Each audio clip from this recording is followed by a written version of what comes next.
Psychology कही थाए जो महिला निजे एमती पुरुष मान गेहवाक देती जो पुरुष मान लिंगरे यही पांचटी क्वालिटी देखा मिलता है। प्रथमतः होउची जो लिंग पूरापूरी परिष्कार होता है, द्वितीय देखा चिक्किणा और सुंदर होता है, तृतीय अधिक मजबूत होता है, चतुर्थ उचित मोटा और लंबा होता है, पंचम चुषिला बेले मजा लगुता है।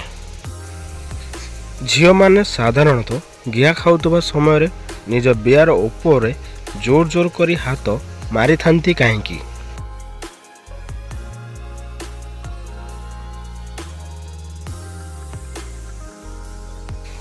यार उत्तर होउची सेमानकु अधिक कष्ट होता है, सेथिपाई हाथ मारिबा द्वारा आराम लगी थाए।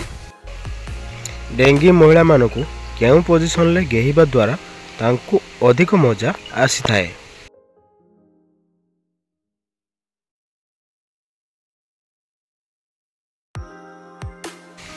यार उत्तर होउची दुई गोड़ को कांध उपरे रखी गेहिबा द्वारा।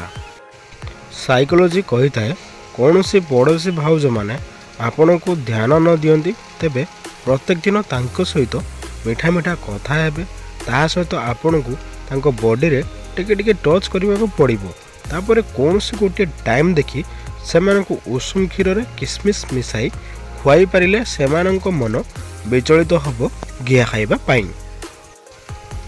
भारतीय पुरुष मानकर सबुठारु अधिक संभव करिवार इच्छा कहा सहित होता है।